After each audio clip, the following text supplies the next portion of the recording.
Mana yang saf lebih utama jika ada dua lantai masjid, saf terakhir di lantai bawah atau saf pertama di lantai atas? Saf pertama, walaupun di lantai atas, Jadi tetap saja asal dia bersambung, tinggal di bawah atau di atas itu sama aja. Jika ada dua handphone baru, yang lama mana yang akan dipilih? Mustahil yang lama akan dipilih, pasti akan dianggurin, dibuang.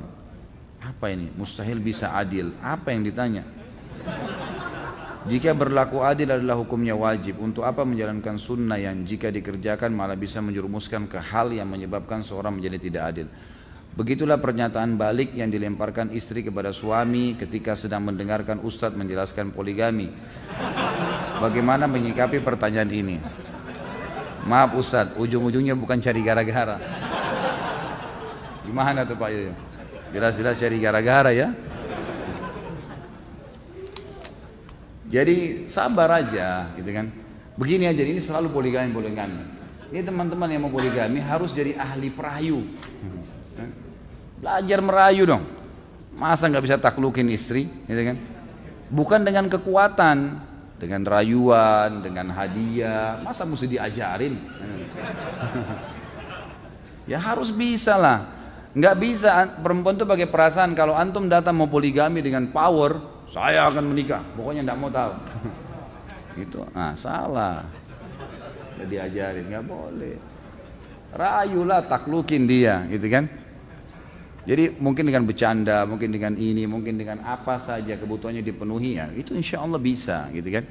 Gak usah terlalu banyak tanya poligami lah. Ya. Nikah aja dulu, lancar dulu. Nanti kalau sudah lancar semua, sudah mau melangkah ke langkah selanjutnya baru ada praktek khusus sama saya nanti. Pak Ustaz, saya mau tanya, kalau kurban buat orang yang masih hidup, apa ini? Korban buat orang yang masih hidup, orang yang sudah meninggal atau buat diri sendiri, ada dalilnya tidak? Kita kurban atas nama Nabi, boleh tidak Pak Ustaz? Jadi tentu pendapat ulama tentang masalah sampaikah pahala kurban untuk orang yang sudah meninggal, khilaf di antara ulama. Beranjak daripada hadis Nabi, waktu beliau menyembeli, beliau mengatakan ini untukku dan umatku yang belum menyembeli. Dari hadis inilah berselisih pendapat ulama. Ada yang mengatakan yang dimaksud di sini, yang mengatakan tidak ada lagi pahala sembelihan untuk orang mati. Beranjak daripada hadis ini juga, mereka mengatakan yang dimaksud oleh Nabi SAW adalah umatnya yang masih hidup, yang tidak sempat menyembeli. Pendapat kedua yang mengatakan bahwasanya sampai pahala sembelihan untuk orang mati, beranjak daripada hadis yang sama. Mereka mengatakan yang dimaksud oleh Nabi SAW ini untukku dan umatku yang belum menyembeli, yang hidup dan yang sudah mati. Dan banyak dinukil dari perkataan para salaful ummah. Kalau diantaranya Ibnu Taimiyah pernah menukil perkataan kalau zabah itu sembelihan juga akan sampai kepada orang-orang yang sudah meninggal. Karena ada beranjak daripada hadis tadi. Allahu a'lam. Apabila seorang wanita tidak dinafkahi dengan benar selama belasan tahun sehingga si wanita harus meminta makan dan kebutuhan harian dari orang tua si wanita, apakah si wanita boleh mencari nafkah sendiri dengan meninggalkan anak-anak mereka di rumah, anak-anaknya dititip ke keluarga? Bisa. Dan bahkan dia bisa mengambil harta suaminya diam-diam, gitu kan? Itu disebutkan dalam hadis Bukhari, tapi yang dia ambil hanya haknya. Beranjak daripada hadis Hindun, istri Abu Sufyan, yang pernah mengatakan, ya Rasulullah, Abu Sufyan orang yang sangat pelit, tidak pernah mau tahu kebutuhan saya sama anak saya, pokoknya nggak pernah kasih duit. Dia pulang cuma tahu sudah ada makanan. Ini super luar biasa. Maka kata Hindun, ya Rasulullah, boleh nggak saya ambil duitnya Abu Sufyan? Kata Nabi SAW, boleh kau ambil, tapi hanya kebutuhanmu sama anakmu saja, jangan lebih haram, mencuri, gitu kan? Artinya nafkah itu sesuatu yang kalau tidak ada, tidak bisa jalan roda kehidupan, maka itu dibolehkan, sebatas itu. Tapi kalau dia mau bekerja misalnya, karena suaminya nggak kasih duit, memang tidak penuhi ya.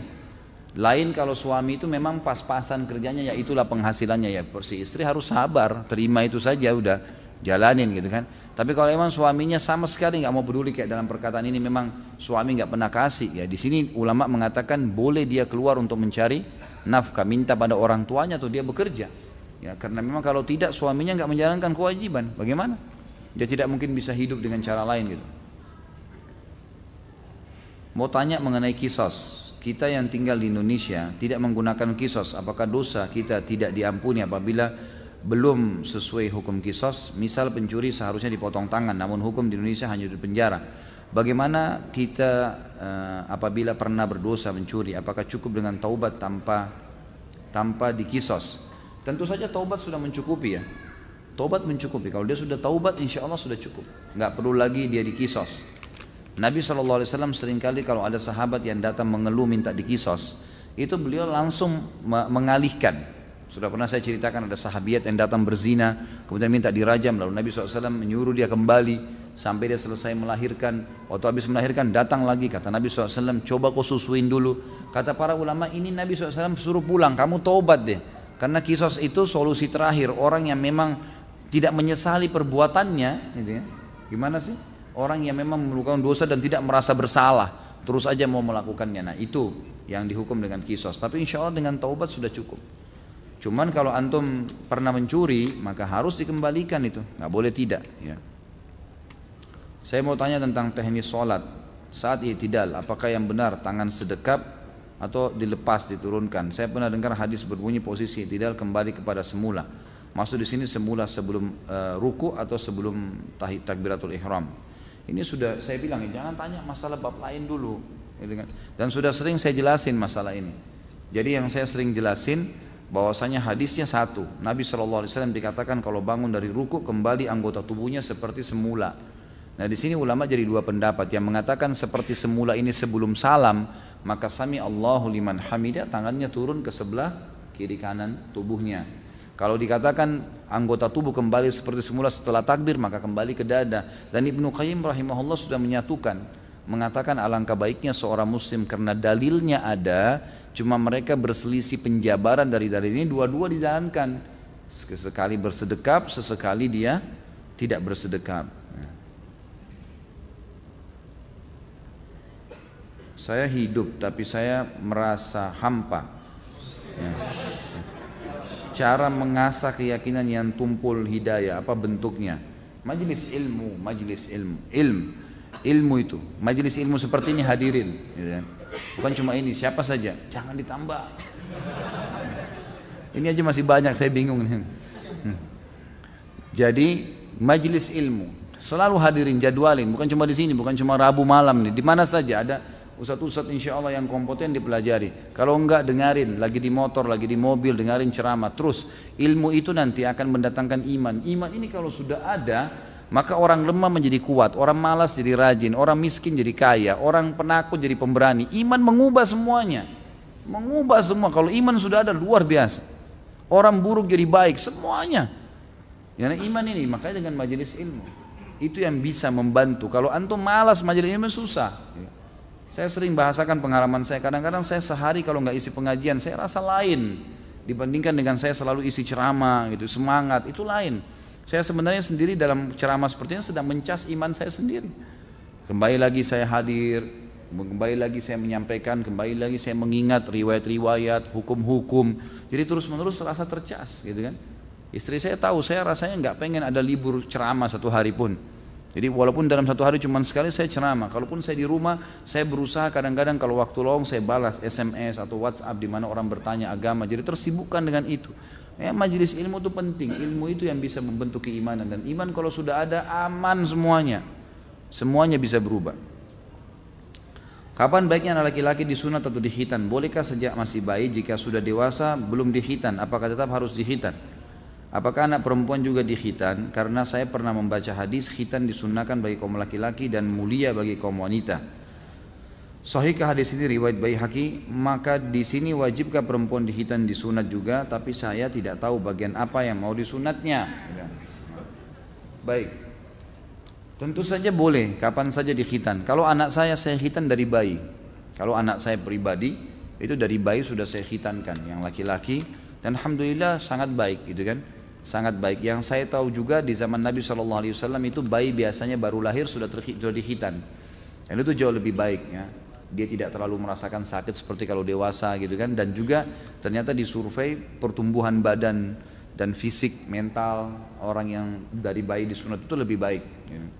Nah ini tentu lebih baik opsinya. Kalau perempuan apakah dikhitan, ini khilaf di antara ulama. Ada yang mengatakan dikhitan, ada yang mengatakan tidak. Kalau hadis Baihaqi dihasankan oleh para ulama tadi yang disebutkan, maka ada yang mengatakan di khitan, tapi khitan kan itu sebenarnya artinya memotong sesuatu dari kemaluan, gitu kan? Makanya dikatakan laki-laki di khitan dipotong kulit bagian atas. Kalau perempuan pun seperti itu pemahamannya kalau secara etimologi. Tapi ternyata para ulama mengatakan khitan perempuan berbeda. Ya, itu dibersihkan di bagian tertentu dan itu biasanya memang bagian bidan, suster di rumah sakit kita sudah tahu gitu. Saya juga punya anak perempuan dan saya tanyakan ke istri saya, maka dia mengatakan anak-anak perempuan ini biasanya bukan seperti laki-laki, tidak dipotong sesuatu tapi dirapikan dengan cara mereka lebih mengerti, gitu kan. Allahu alam, saya juga tidak tahu bagaimana, tapi yang jelas seperti itu jawaban dari ya dokter atau bidan yang ada di rumah sakit pada saat anak saya di khitan. Ada jenis tanaman hias yang memiliki kadar racun tinggi dan sering dijual di pasaran. Tanaman ini juga sering dijadikan buat mainan anak-anak kecil di kampung. Apakah menanam tanaman ini bisa tergolong membuka pintu untuk membunuh? Tentu saja kalau memang kita tahu itu berbahaya ya, maka itu tidak boleh. Sebaiknya memang dijauhi, dihindari. Kalau kita sudah tahu, kita sengaja, apalagi membiarkan orang sampai mengkonsumsinya, berarti kita menjadi penyebab. Pokoknya kita jadi penyebabnya, kita juga terlibat di situ. Saya ingin membuat kaos tulisan hadis atau potongan ayat Al-Quran dengan bahasa Inggris dan menjualnya. Apakah boleh? Boleh saja. Boleh saja. Tidak ada masalah. Tapi konsekuensinya, kalau hukumnya bolehkah menulis ayat di baju? Bolehkah menulis ayat di papan? Di spanduk? Di apa saja? Boleh. Hukumnya boleh. Gitu kan? Tapi di sini dilihat adabnya. Kalau dia menulis ayat-ayat tersebut, apalagi kayak baju kaos yang akhirnya dipakai ke kamar mandi dan seterusnya, di WC, maka itu tidak dibolehkan, ya kan? Kalau sampai dia pakai ke WC atau nanti orang yang pakai tidak bertanggung jawab malah diolok-olok ayat-ayat itu lain. Tapi hukumnya saya tahu saya boleh. Bahkan termasuk kalau dia masuk kamar mandi misalnya dibuka dulu sama dia itu lain, tidak ada masalah, nggak ada sesuatu yang salah di situ. Bahkan sekarang memang kalau saya pribadi saya mendukung kalau ada baju-baju kaos yang ditulis dengan simbol-simbol Islam ya. Aku cinta Allah misalnya, aku cinta Rasulullah SAW, aku cinta dengan Islam, atau apalah kata-kata positif yang memang menunjukkan kekuatan Islam, ada cintanya kepada Islam, itu boleh-boleh saja. Setahu saya nggak ada masalah.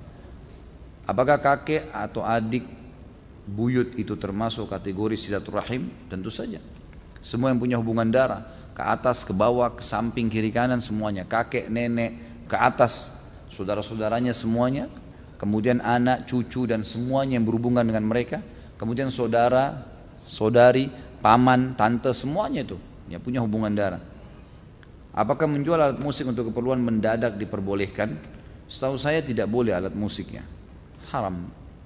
Satu-satunya cara, ada pendapat ulama yang mengatakan kalau tadinya orang itu pemusik, lalu dia taubat, alat musiknya dijual kepada orang kafir, bukan kepada orang muslim lagi, yang dasarnya dalam agama mereka itu tidak ada masalah. Kemudian danahnya dia kembalikan uang dia, uang modal dia yang dasarnya dia pakai beli alat itu jadi halal buat dia. Tapi kalau dia transaksikan, dia jual beli alat musik, ini nggak boleh, masuk dalam kategori yang dilarang. Bolehkah menghibahkan kucing dengan meminta ganti uang makan? Kalau kucing tidak boleh ditransaksikan ya, jadi sebaiknya hindari. Jangan diminta balasan, gitu kan. Mau tanya tentang gadai Ustadz. Kalau ada yang pinjam uang dengan menggadaikan kebunnya kepada anak, nanti setelah orang tersebut belum mengembalikan uangnya, hasil panen kebun menjadi hak siapa? Tergantung kesepakatan. Kalau dia bilang ini kebun saya nilainya 100 juta, ada 100 pohon mangga misalnya. Kalau dijual 100 juta, tapi saya butuh uang 10 juta. Saya ambil 10 juta, ini tanah saya gadaikan. Kamu boleh ambil hasil panennya, kata pemilik kebun. Ya sudah, itu berarti halal. Tapi kalau sekedar digadaikan saja tanpa ada kesepakatan, maka tidak halal. Tidak boleh dipakai tanah itu, tidak boleh diambil hasilnya, tidak boleh disentuh. Gadai. Dan perlu diingat, saya sudah pernah jelaskan, transaksi dalam Islam ada dua macam. Ada transaksi jasa yang sifatnya memang ini saham akhirat, ini investasi akhirat, nggak ada urusannya dengan keuntungan. Hutang dan gadai nggak boleh bertambah, tidak boleh bertambah ini. Utangin orang nggak boleh bertambah, itu jasa akhirat, investasi akhirat. 100 ribu ya 100 ribu balik, sejuta ya sejuta balik. Nggak ada juga begitu. Kalau dia gadein sawahnya tadi 100 juta, dia ambil utang 110 juta, jatuh tempo setahun dia belum bayar, kita punya hak untuk menjual kebun itu, gitu kan? Kemudian kita mengambil uang kita 10 juta saja, 90 kembaliin ke dia. Jangan disita semua, haram itu, nggak boleh.